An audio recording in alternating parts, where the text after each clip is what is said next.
Today we have Dr. Seymour Goodman from Georgia Tech. Dr. Goodman is a professor of international affairs and computing at the Sam Nunn School of International Affairs and the College of Computing at Georgia Tech. He also serves as the co-director of the Center for International Strategy, Technology and Policy since 2001, and was co-director of the Georgia Tech Information Security Center from 2000 to 2013. Professor Goodman was founding director and now director emeritus of the Sam Nunn Security Program.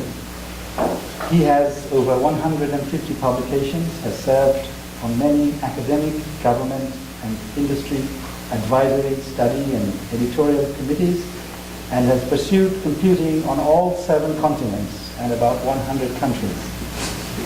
Professor Goodman was an undergraduate at Columbia University and obtained his PhD from California Institute of Technology in 1970.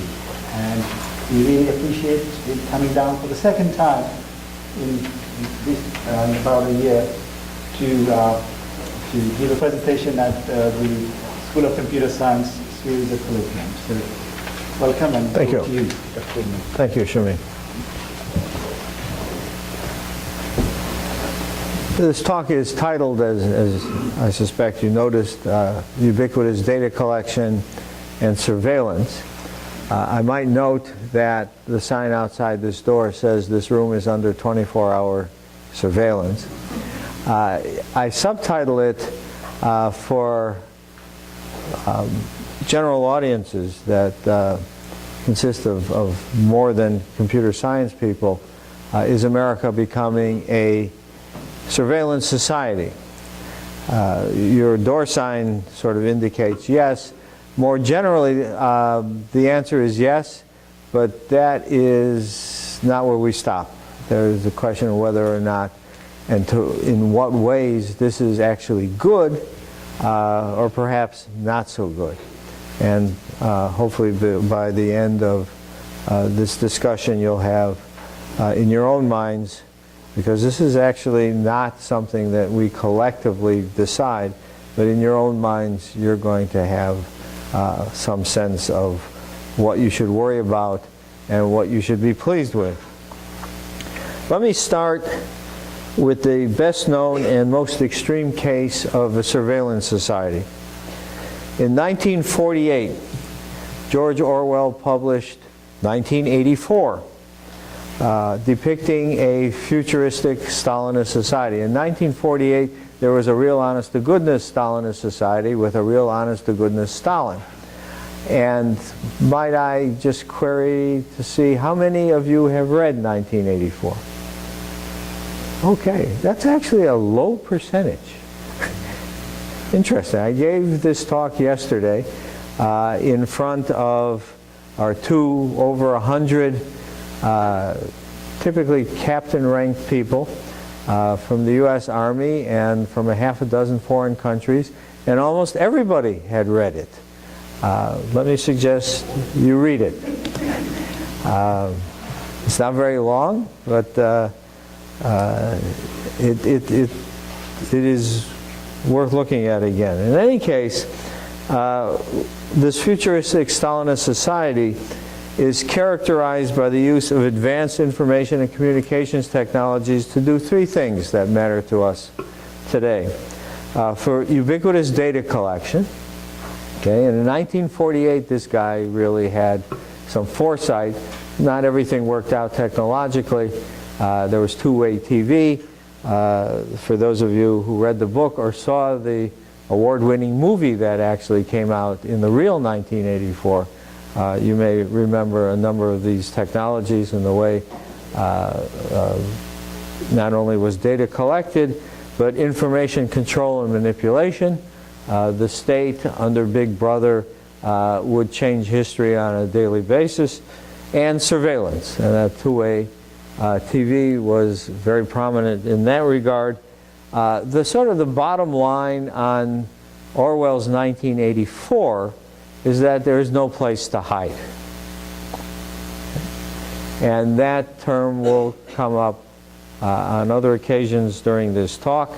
Orwell's 1984 also resulted in the creation of a whole adjective in the English language, Orwellian, okay, which I assume many of you have seen. The book, the concept, actually was part of Steve Jobs' Apple Super Bowl ad. That is probably the most famous Super Bowl ad ever. And it depicted an Orwellian society with Apple coming, implying IBM, but with Apple coming to the rescue. In any case, by the real 1984, I had become a serious student of how the information technologies, computing in particular, was being developed and absorbed and used in all sorts of societies that were different from us, culturally, but mainly politically, economically, socially.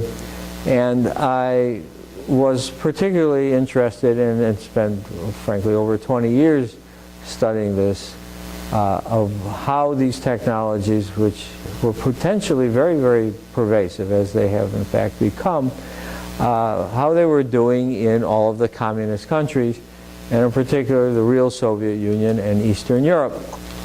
And in the real 1984, one of the talks that I gave, the Harvard and Columbia Russian and Soviet Studies Centers were the two best centers in the world at that time, still are. And they invited me to a conference to address the question of to what extent had the real Soviet Union become Orwell's Soviet Union by the real 1984. And I concluded that the real USSR fell far short of the Orwellian vision of what was going to become of Stalin's Soviet Union, and they fell far short mainly because of some very severe technological limitations. Although they were doing very well with paper and with informants. They were doing really well. I ended that talk by concluding, making the statement that had some people surprised, but I concluded that the U.S. was doing much better. And this was in the real 1984. So we're talking about 30 years ago. In fact, roughly a halfway point between Orwell's 1948 and today. And since the real 1984, which we'll use as a reference point to talk about technological development, since the real 1984, a whole lot of progress, and I put progress in quotation marks, has taken place with regard to ubiquitous data collection and surveillance and what is being done with what is collected. And what I'd like to do for the next few minutes at least is to talk about what has changed technologically since the real 1984 and the confluence of all these technological changes and what they mean for us today, okay? And how they characterize cyberspace as we know it today. And before I do this, let me remind you all that you have at least two lives in cyberspace. There's a professional life, and then you all have a personal life. Okay? And in your personal life, you're doing things that are not professional, but this personal life and the information technologies have this huge intersection that has you doing something, has your nose in a screen for all kinds of purposes, all kinds of personal purposes, over the course of the day. Some of you might find it interesting to think, what fraction of every day you spend in some sort of contact with the information technologies. Okay? And we'll talk a little bit about this too if we have some time. The first technology and the first technological change that I would like to talk about is digital storage. Okay? How many of you have a thumb drive? Everybody has a thumb drive. Okay? Looking for the largest capacity thumb drive in the room, or at least the owner of the largest capacity thumb drive in the room. This is 1 gigabyte. Okay? Now that's sort of laughable. Fellow back in that row thinks it's particularly laughable. Okay. Okay. How far do we go? Who has a thumb drive much larger than 1 gigabyte? Yes? 32. Can we do better than 32? 64. Can we do better than 64? I don't know who Dominic is, but yesterday we had one of the Army captains out at Fort Benning had 128. Okay. 128 gigabytes. Okay. Let me give you some sense of what that means relative to what existed in the real 1984, when the U.S. was probably leading the world in terms of being a surveillance society. So, memory, okay, digital memory in the real 1984, you could find most of it in roughly 2 organizations worldwide. Okay, they really stood out above all others. One was Los Alamos National Lab, where we had the most powerful computing capability we could assemble for a lot of nuclear weapons work. And the other was the NSA, which is relevant to most of the rest of this talk. Let's just talk about Los Alamos. Okay? The primary storage device of any magnitude, okay, with the various kinds of computers, we'll talk about platforms in just a moment, were IBM hard drives. Okay? They were typically the size of a small refrigerator, and they held roughly, depending on the model, between 100 and 200 megabytes. Okay? Everybody knows the difference between a mega and a giga. Okay? What's the difference between a mega and a giga? Okay, we can do better than that. Factor of 1,000. Okay, that's a fairly big factor. What, by the way, comes after giga? Tera. That's another factor of 1,000, right? What comes after tera? What? Peta. Another, that's 10 to the 15, right? What's after peta? Exa. Okay, we're doing all right here. All right, exa is 10 to the 18. What's after that? Nope. Zeta, then Yoda. Okay, that's not this little green guy in Star Wars, right? Okay. Yoda is 10 to the 24. Okay, that's a truly mind-boggling number. In 1984, we couldn't think of that.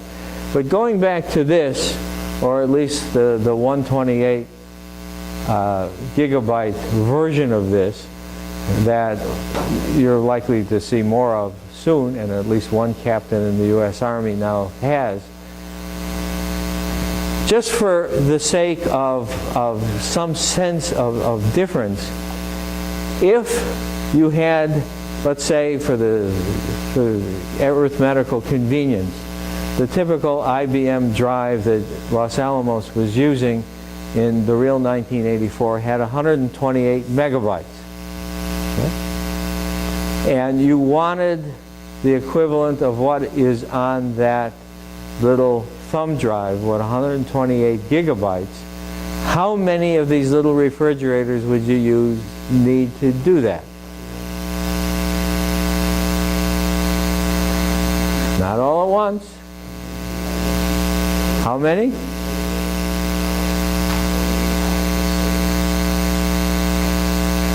Okay, the little numeracy is needed here at Columbus State, okay? 128 megabytes, 128 gigabytes. The difference is 1,000. You need 1,000 little refrigerators to do this. And 1,000 little refrigerators, basically, by the way, unlike this little device that I just showed you, that you all now own, okay, requires all kinds of cabling, all kinds of ways to connect this together so that the main platforms that are doing whatever calculations Los Alamos or NSA are doing can actually retrieve something from 1,000 little refrigerators. How many of those 1,000 little refrigerators can you put into a room this size? Okay. Less than 1,000. You need a room a lot bigger. Believe me, I used to go to Los Alamos. And you need the rooms a lot bigger to hold 1,000 interconnected little refrigerators. Okay? You have that on something this size. Point to be made, and hopefully you have some sense of this difference. The point to be made is that digital storage has for not just the Los Alamos or the NSAs of this world, of which there are very few, but for everybody, digital storage has become almost free and infinite. Now we routinely talk about some of those little prefixes that go beyond giga and tera. Okay? Now you know them all through Yoda. Okay? And we're getting it. So we're talking in the last 30 years, this is roughly 30 years from now until the real 1984, and another 30 years roughly to the Orwellian 1984, 1948, you're talking about a whole lot of change. Okay? Back in 1948, by the way, computers, and there are some of us who actually know something about computers in 1948, you would be hard-pressed to get digital storage of more than a few kilobytes. A few kilobytes. So another factor of 1,000, another 3 orders of magnitude. So we are talking about enormous changes over this time period, and particularly enormous changes from the real 1984 until today. Let me quickly go through a whole bunch of other technologies that have changed similarly, okay, or gone from zero to something in the last 30 years since the real 1980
understand there's a class in here in a half an hour, just mention some other major changes in technology.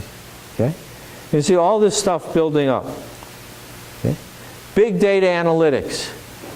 The kinds of technologies we're talking about, we don't, in terms of getting data to people with methodologies and social sciences or what have you, basically used to collect small sample data from a larger sample space, use statistical methods to try to make probabilistic statements about the meaning of this data on the basis of a small sample space. Okay? A small sample from a larger space. And today, you can collect the whole sample space. That's truly amazing. Bandwidth has increased tremendously. Okay? You can now talk about streaming gigabits per second. Okay? When I first started using time-shared computing, I was using it at 50 bits a second. That was around the time, or in the early 80s, around 1984. Okay. That has changed tremendously. A couple other things. Massive connectivity. Okay. We are getting to the point now, I won't go into any further detail, but for most of the people in this room, you should be feeling this yourselves. We're trying to get to the point where, and we're getting closer, where everyone can be connected to everyone else all the time. Okay? And no matter where you are, as long as you got one of these things in your pocket or your purse or what have you, you can somehow or other be connected to everyone else on the planet all the time. That's an exaggeration, but we are rapidly moving that way. With the Internet of Things, pretty soon not only everyone, but everything can be connected to everyone else and every other thing all of the time. Okay? This hopefully should get some people worried. It gets a lot of people excited because isn't this wonderful? Okay? Now, let me just bring up one other thing that all of you probably do every day and give you some sense, perhaps, that you might worry about it. When you do something like use the incredible power in a search engine like, for example, what Google uses. Okay? So you do a Google search. Okay? Google is now a verb, talking about additions to the language, right? There's another one. Okay? And you do a Google search and something miraculous happens. For those of you who are millennials,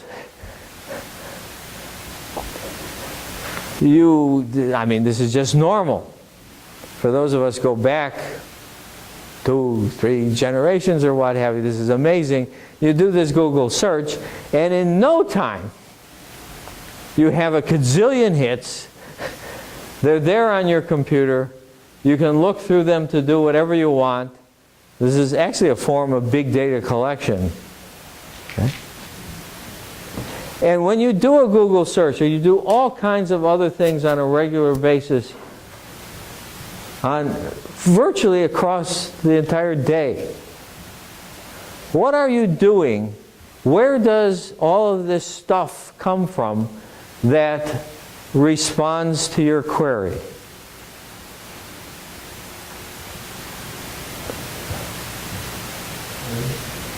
It comes from other people's computers.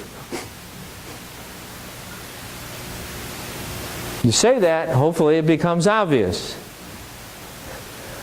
All this stuff resides someplace. It doesn't reside in Google. Well, a whole lot does. It doesn't reside on your computer to begin with. That search and lots of other things that you do basically reach into other people's computers and extract something from those computers and bring it to your computer. Okay. Let me just make the observation before continuing and getting out of this review of technological change over the last 30 years. It goes both ways. Not only is it easy for us to reach into other folks' computers, other folks can reach into our computers. And among whatever number of billion users you have of the internet, or the larger number that use these various cellular telephony networks, there are a whole lot of people who don't wish a whole lot of other people well. And there are an enormous number of malicious actors, whether they're criminal or other states or foreign intelligence agencies or our own government or what have you, that now has the enormous power that we're describing. Okay? So we've had these technological changes that provide each and every one of us, big organizations, little organizations, what have you, we'll go through some of them in just a minute, with a huge capacity to collect, aggregate, transmit, store, manipulate, analyze, and otherwise play with data and information.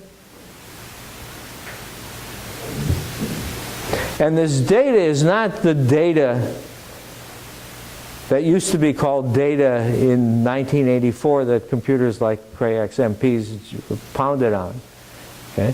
They include not that, only that, they include text, images, sounds, signals from the entire electromagnetic spectrum. Okay? And I suspect, and I'm not trying to insult anyone, that most of you do not fully appreciate what that can consist of. Okay? Let me try to quickly go through a few other things that hopefully will give you reason to think about what has happened since the real 1984. The cast of collectors has changed dramatically. In the real 1984, when I was talking to that Harvard Columbia group about a Stalinist type state, the only players that were really to be considered were the big governments and the security agencies of the Soviet Union and the US. And actually, got to give the Brits some credit there. For a little country, or they didn't used to be such a little country back in the 19th century, but they do a really good job too. Okay. So these are the big brother governments. The cast of players today is vastly different.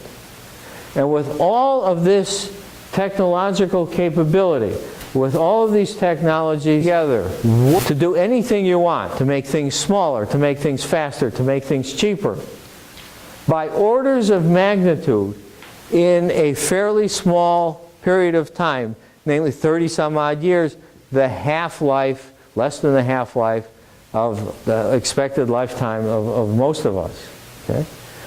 All kinds of organizations are taking advantage of this, and they all have business models that take advantage of this, including, for example, this university.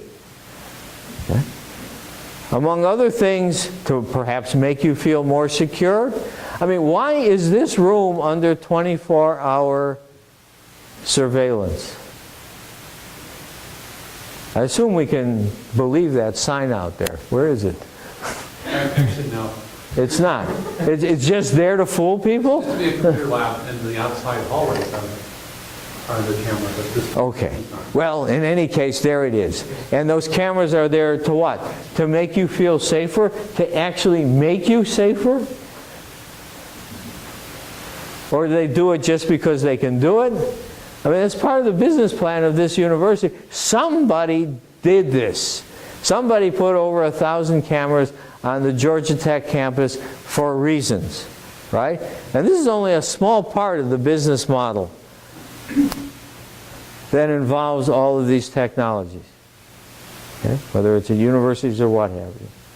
So let's go through the expanded cast of players here.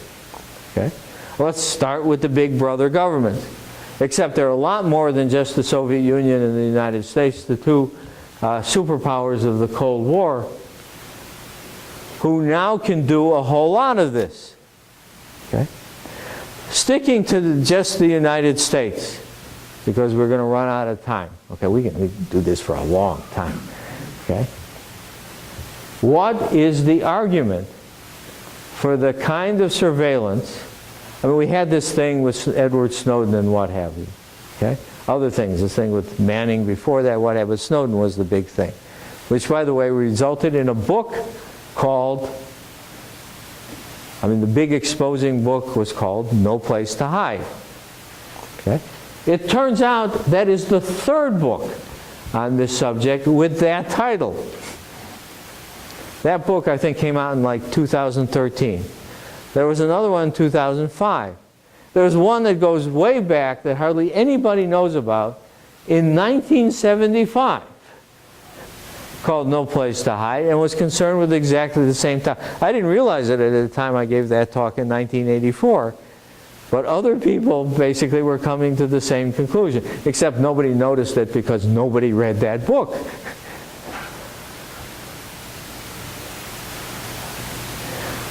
Alrighty, so you have these security agencies and they're collecting data using all the power, except they actually have immeasurably more power than you do, okay? They don't think terror or what have you, and they're working their way up to whatever, okay?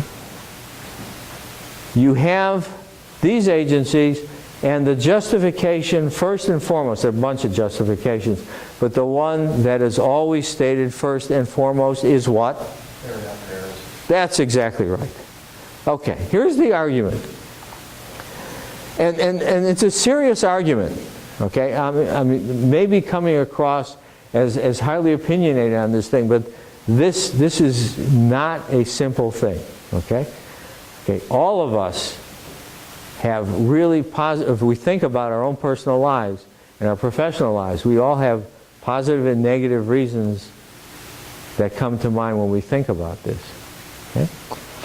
And so the argument with regard to terrorism is that in today's world, with terrorism being the global threat, the #1 global threat, we no longer have a Soviet Union. We're trying to make China look like that. Whatever it is we're doing, it's terrorism, right? Since 9/11, the most singular international security event of this generation, of the last 30 years, arguably. Okay? Now, the argument is that unlike the days when we had a Stalin or a Hitler to worry about, where we had symmetric armies to worry about, and it was easy to find their tanks and planes and what have you, but it was hard to destroy them.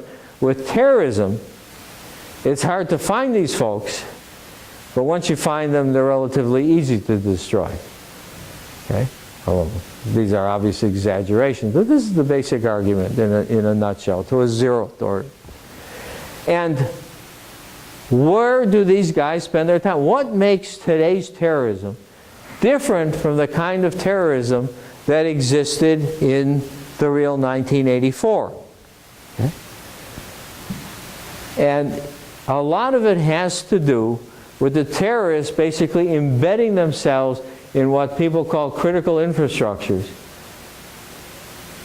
The critical infrastructures that we have created that make life in the modern world possible.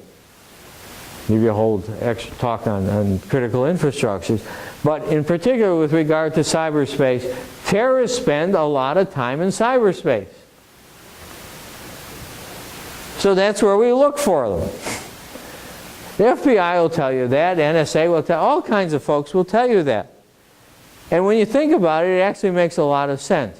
The problem is that they are so mixed up with the rest of us that organizations like NSA, that basically is trying to collect information and find terrorists, has to plow through what all the rest of us are doing.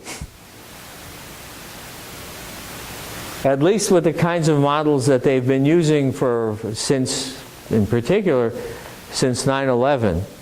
But it was really going on before that. And not just for terrorists so much as it is now. And they have to plow through what all the rest of us are doing And essentially, let's collect everything. And that's what those cameras might be doing out in your hallway as well.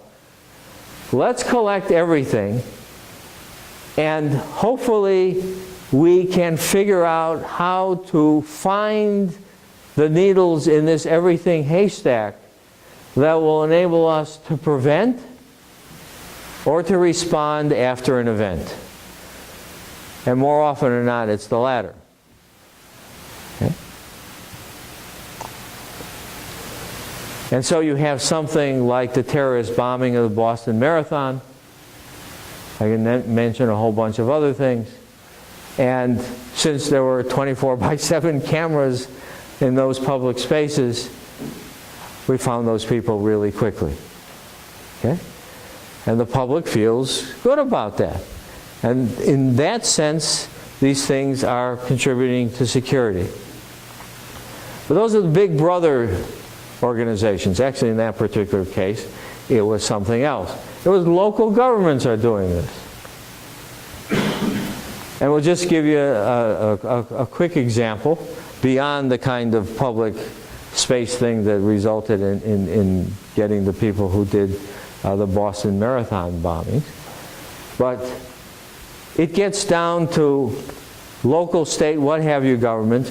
These technologies have gotten so cheap and pervasive that we can put a camera out, not just in every hallway in every university, we can put one in every street corner with a traffic light. And our pattern recognition capabilities have gotten so good that we can watch every car go by the traffic light. We can look at every license plate. This is an exaggeration now, but it's not far off. And this happens. It may have happened to someone in this room. And if one of those cars goes through the light without any human intervention, the owner of that license plate gets a ticket in the mail.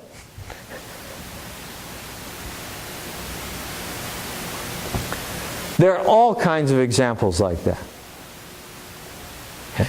Taking those technologies that I've described, new business models for local governments or what have you, not just law enforcement, but other things as well.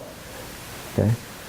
But the law enforcement surveillance and ubiquitous data collection is often the first thing that comes to mind, and may be the thing to worry about most. Maybe. There are other things as well, and we won't dwell on them. Another big category of the cast of players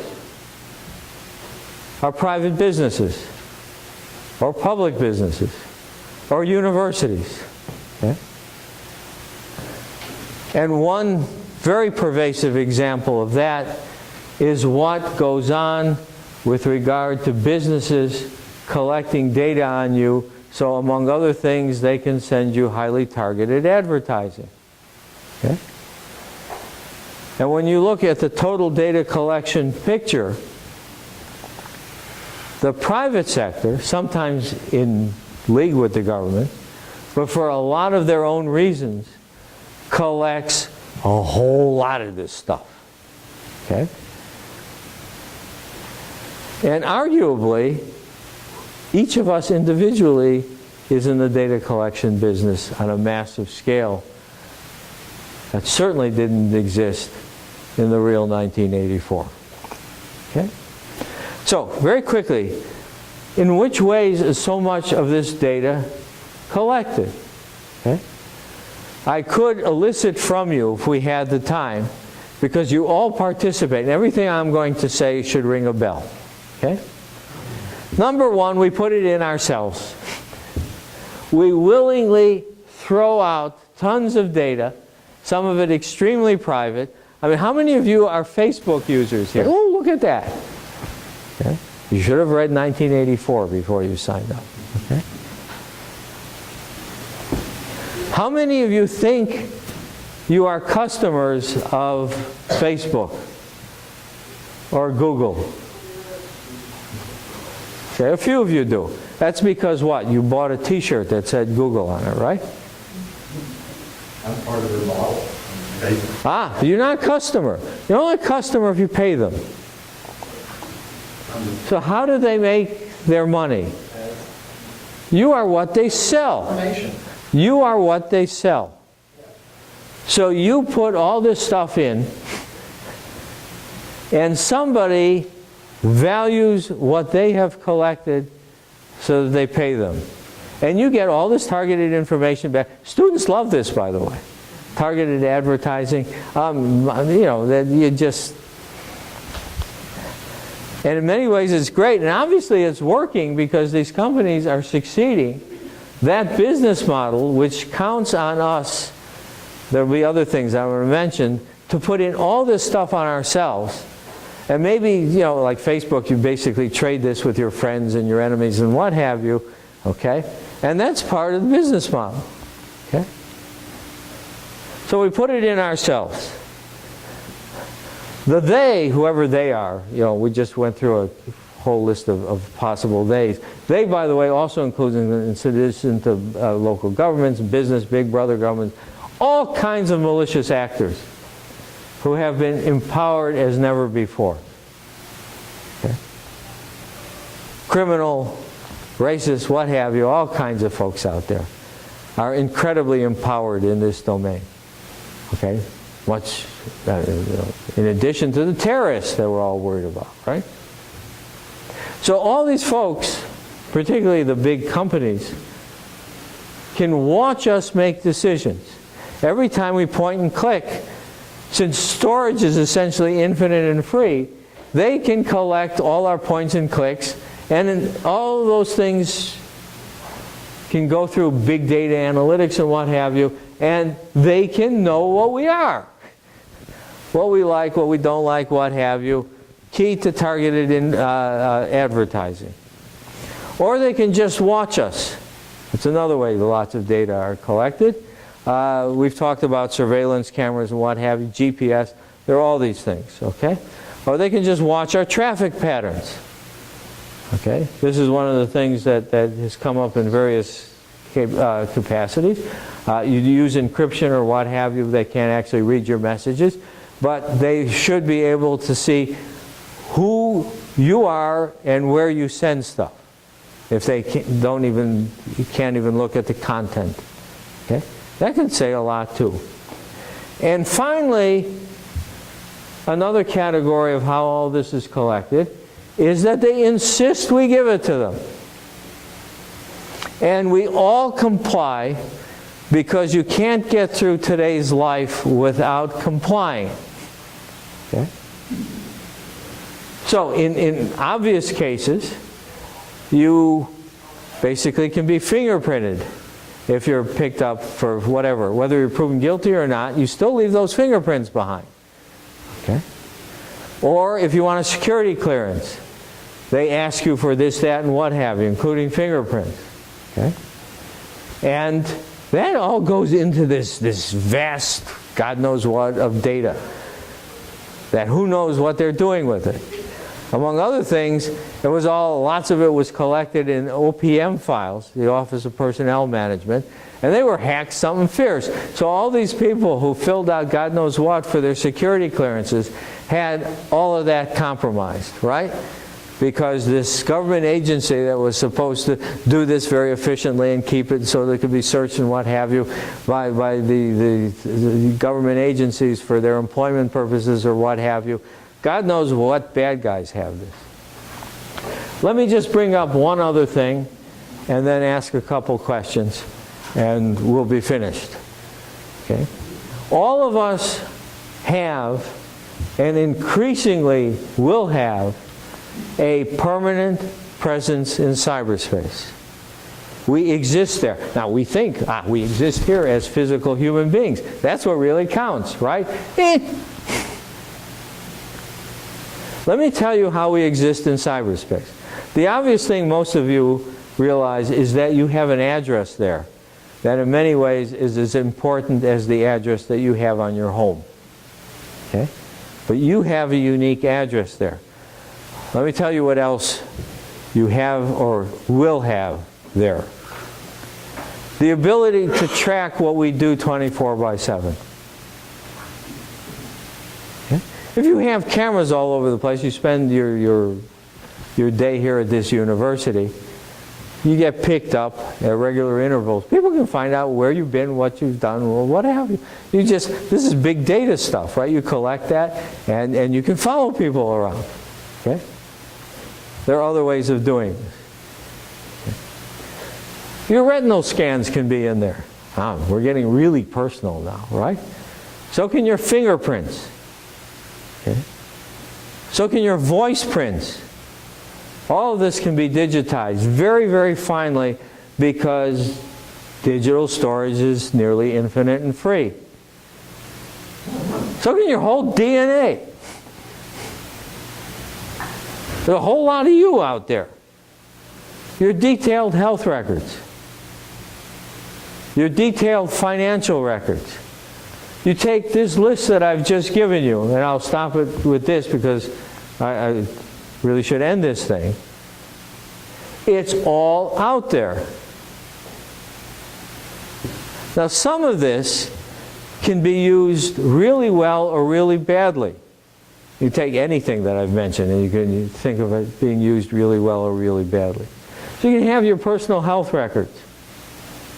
And maybe a little indiscretion in your life in talking to your psychiatrist who is supposed to keep, or your mental therapist, supposed to keep this stuff confidential, what have you. It gets into some sort of database. And it affects your ability to be insured. It affects your ability to get a job. Okay? On the other hand, should you be hit by a truck on the street, and the first responder shows up with a more powerful version of this kind of stuff and can access those things through this immeasurable connectivity and may well save your life, then it's a good thing that all your health records are out there and they can be accessed any place in the world, wherever you get hit by this truck. Okay? Let me end with a couple of questions. Okay. I hope it's evident from this talk, if nothing else, hopefully it gets you thinking. In many ways, each of us can be a victim or a beneficiary of all of this ubiquitous data collection and surveillance. There are lots of good things that come out of it, not the least of which is the convenience that it gives us to do things. The convenience is sort of the number one factor for most of us in many ways. Okay? We're either victims or beneficiaries depending on our own perceptions and circumstances. And let me ask two questions. I don't expect an answer in this kind of thing. Maybe in some other class or what have you, somebody can raise these things. Okay?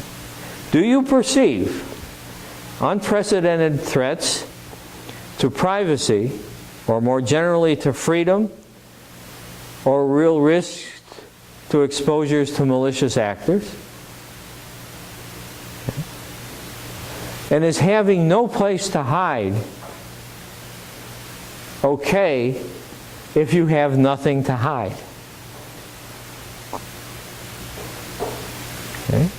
Now in Orwell's 1984, or in the real Soviet Union or what have you, in all sorts of other societies, by definition, you have to be happy with the state and will do nothing that should give you a reason to hide. Okay, that's in the book and in the movie 1984, right? Other capacities as well. Of course, the definition of what is bad can change. You have no control over that change in definition. All right? You might think about that. Because a lot of people say, I have no problem with all this data collection and surveillance because I have nothing to hide. And therefore all the good aspects of this are what really matter to me. Okay? And with that, I will stop just short of what the next class needs to get in here. Okay? If we can squeeze a question in or what? Yes, fellow in the back. Talking about global terrorism, Doesn't the solution lie with trying to find out who financed terrorism? I'm sorry, I'm having trouble. The solution to terrorism, isn't the solution is to try to find out who are those financing terrorism? Well, that's one approach. Because if you go in, A lot of terrorists are self-financing. but if you go in the Middle East or wherever, those terrorists, they have no real means actually. They have to be supported financially.